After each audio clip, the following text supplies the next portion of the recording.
My camera's too low, so now it's just lips and boobs talking. Lips and boobs talking. 10 random questions tag. Would you give a homeless person CPR if they were dying? As much as I care about people, and as much as I love people and the human race, etc, etc, etc, you don't know where a homeless person has been. This is a really tough one. My phone's ringing downstairs. You don't actually know what a homeless person is going to have. They could have anything. Not only by giving them CPR are you risking your own life, but you could be saving theirs. And my phone's ringing again. That's a really, really tough one. This is bad. This is either be a good person or be selfish. I don't know. I'd have to see what my instant reaction was. I know I'd definitely call an ambulance straight away if they were dying, but they could be dying of anything. I don't even know CPR. So technically speaking, I'd just be sucking at their face and pressing at the chest and just guessing what was going on. I think if it came to it, I'd probably try. Because I think that my instant reaction would actually be to try and save their life. I'd probably put my selfishness aside with that, even if I did end up catching something. At the end of the day, it's very, very low chance of catching anything in someone's saliva anyway, so I'd probably end up giving the homeless person CPR, so. Woo! Next question. Which would you choose? True love with the guarantee of a heartbreak, or have never loved before? I think it's a good thing to experience true love. I really do think it's something that everybody should experience in their life.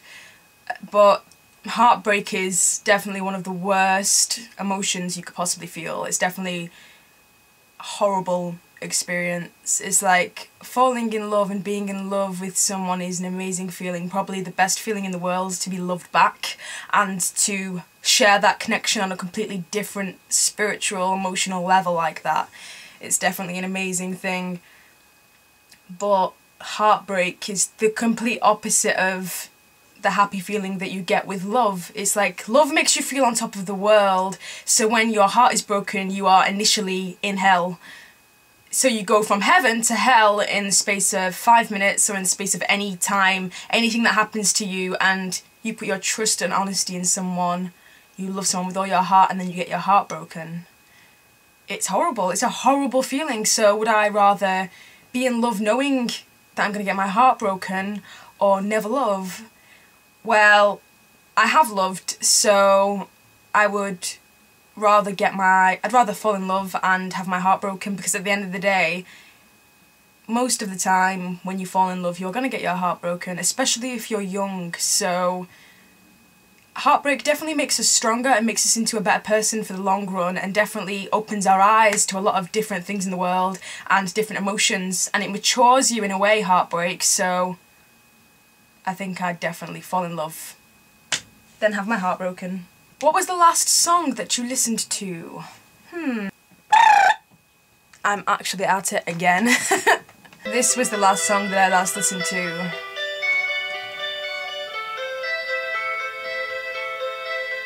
Guessed what it is yet?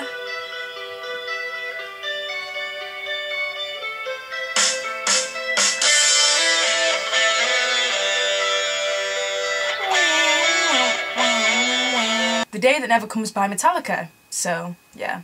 What is the weirdest thing you will ever admit to having done in the past? Got my laptop down here, chilling. I've admitted to a lot of things. I'm a very open person. So this is a hard one. This is a really hard one, like literally I'm actually stuck for words right now. What is the weirdest thing I've ever admitted to doing in the past?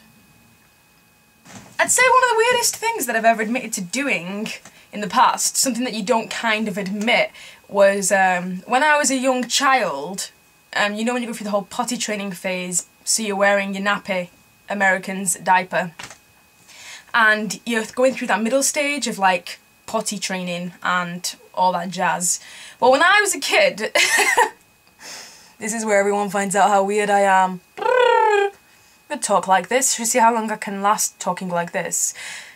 Well, you see, when I was a kid, little tiny baba, I used to go behind the curtain with my nappy on, and if I was having a number two, I'd squeeze behind the curtain, but I'd pop my head through the curtain, so it'd look something like this. Having a poo and being like,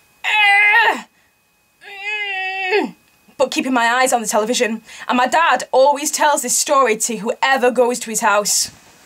He tells everybody. It's like, I can't think of one person that's actually been to my dad's house and he's not told that story to.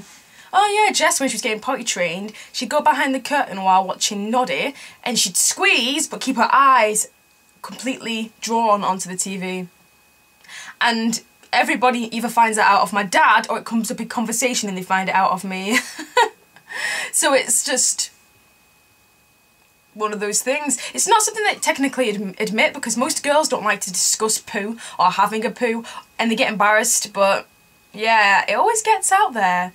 Always. So I guess that's kind of a weird thing to admit to. Yeah, when I was a young kid I used to poo behind the curtain and watch Noddy and yeah, I think I was shy of people seeing me poo.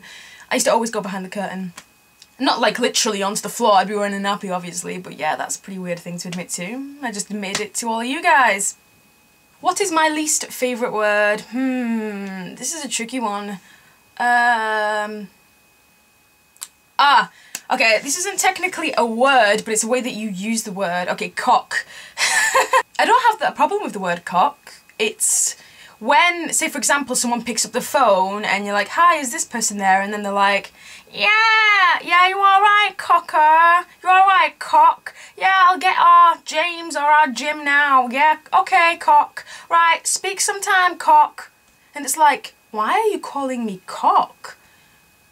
Why? It's like, just imagine that you're having a nice little, you're just chatting, you're sitting there with your grandma, sitting there with my yaya. So, cock, if we say it the way that I speak, because I don't have that kind of accent, I guess, I'd just be sitting there and I'd be like, so, would you like me to make you a cup of tea, cock? How was your day, cock? It's not nice. So that's one thing that I absolutely hate. Another word that I hate, I really don't like the word banter. I really don't like that word. Like, everyone will be like, yeah, banter, and I'll be like, no. Or people go, oh, banter. I have to admit there's a video on YouTube that's really, really funny that's all about that word, banter, but when people actually use it in real life, it's kind of like, they use it in a serious context. I hate that word. What else? What else? Oh, there's another term that I absolutely dislike. I hate the word fuck buddy. I hate that word more than anything. Like, I really, really hate it. I hate what a fuck buddy is. I think that having a fuck buddy is a bit, well, I'd never personally do it, but that's just me. But I hate the whole fuck buddy thing. I hate the word fuck buddy because it basically initiates that your sex with that person is meaningless and crude and dirty, and I suppose I'm just not into that kind of thing. If you're into that, then I don't mind. I really don't mind your life, but I don't like that word fuck buddy. Okay, that's enough words. When you die, would you rather be cremated or buried? I almost said buried then. Buried or buried? How do you say it? Cremated or buried? See, this is something that's played on my mind for a while, not because I'm planning on dying at any time soon and I'm organising my own funeral. However, I have actually compiled a list together of songs that I want played at my own funeral. Is that weird? Have you guys done that? But yeah, This is a hard one because you see, with me, it's like, I don't want to be buried because I don't want all of these insects and creepy crawlies to like eat me kind of thing. But I don't want to be burnt either, just in case I feel it. Like somehow, even though I'm dead, I feel it. So it's a really horrible thing. I just don't want to die. Can I not just die and float off into a fluffy cloud and be with Will Smith? Because obviously when I die, Will Smith will already be dead. Cross my heart and hope to die that he never dies and he stays invincible forever and never dies. I love that man so much. I love you. You are such a good father to me. Everyone's gonna be like, what the fuck? Will Smith isn't your dad. But I don't care. He's my imaginary dad. But yeah, I just guess I don't really like the thought of either idea. I guess if I have to choose, I'll be buried in a coffin that's made out of steel and metal and it's really hard to get into, so no creepy crawlies can ever get in, ever. That's a good way to die. Or float up to the fluffy pink cloud with Will Smith. That would be pretty cool. I hope that exists. I hope heaven exists. Why doesn't Tarzan have a beard? Okay. Well, this is a weird question because I've seen Tarzan films and he has a beard. So does he have a beard? Does he not have a beard? Maybe it's just the Disney version where he doesn't have a beard. I don't think he has a beard in the Disney version. I might just be getting confused. Why doesn't Tarzan have a beard? He obviously hasn't gone through puberty yet, or maybe he just shaves it off with a tree branch. There we go, that's my answer to that question. Would you prefer if good things happened or interesting things happened? I'm the type of person to want interesting things to happen. Because most interesting things that happen are good anyway, so unless all the interesting things that happen are bad, I think I'd opt for interesting things to happen. I think... socks! Why do I keep doing that? I'm really weird. I'd rather have an interesting life than a boring life, even if I have an interesting life that's very up and down and like bad and happy, but I suppose my life will always be up and down no matter what happens, so I guess I'll go for the interesting life, please. Do you prefer Coke or Pepsi? Now this is a hard one because I seem to always change my mind. I think I'm gonna opt for Pepsi because I've found that if you actually sit there and compare the tastes, they're quite similar, but Pepsi tends to have more of like a lemony, sweeter feel to it. And like after you've been drinking Coke, after a while it's kind of, it loses flavour, but with Pepsi it doesn't really lose flavour. That's what I found. Anyway, I guess that's just weird. I don't know, I just changed my mind. Because I think I answered a quiz ages ago with this question, and I answered Coke. So I really don't know. It's like I change my mind every day. I make all these decisions and I'm constantly changing my mind. But my favourite colour always stays the same, I guess, and my favourite type of music, so even though I listen to different types of music, I'm just weird. Okay, last question. What was my favourite sitcom growing up? Well, it depends really. When you mean growing up, do you mean when I was a kid? Do you mean when I was a teenager? Or baby? Well, I guess I kind of have to answer them all, kind of thing. How do I go about this? I used to watch a lot of TV as a child. I loved Bananas in Pyjamas, Noddy, Tots TV. I'm a tot and he's a tot, teeny tot and tiny, na na na na na na na. 1, 2, 3. Rosie and Jim as well. Rosie and Jim, Rosie and Jim, do do do do do do do, boop boop. Bananas in Pyjamas, did it, did it, did it. Why did they always go to the beach, by the way? Bananas in Pyjamas always went to the beach for fun. Always. I suppose maybe they lived next to a beach and that's why they always went to the beach, but they never seemed to do anything else. Pingu! Pingu was one of my favourite shows as a baby / kid. Love, love, love! Don't know why his dad was always ironing though. Bit like my mate Dave's dad. His dad is always ironing! Always ironing! It's a bit weird. It's like whenever I see Dave's dad, he's either driving a car or ironing. Weird. So yeah, that was the short tag from me. It takes me ages to answer anything, it seems. That was 10 questions. So yeah, leave you at that.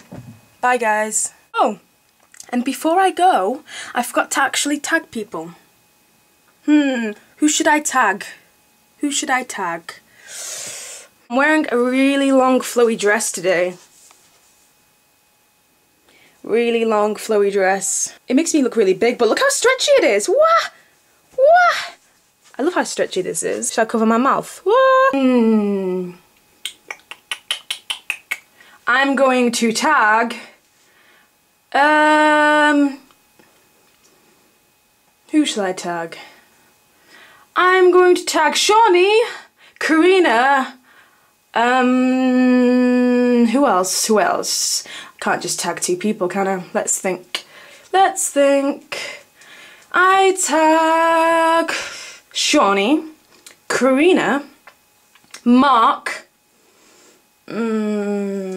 Mark, you know who you are, it's MD Wagstaff. Okay, I tag you guys to do this really weird 10 questions tag. Why am I dancing in my mirror?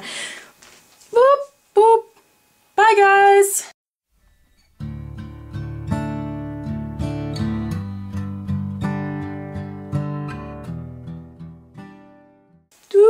This dress is so flowy.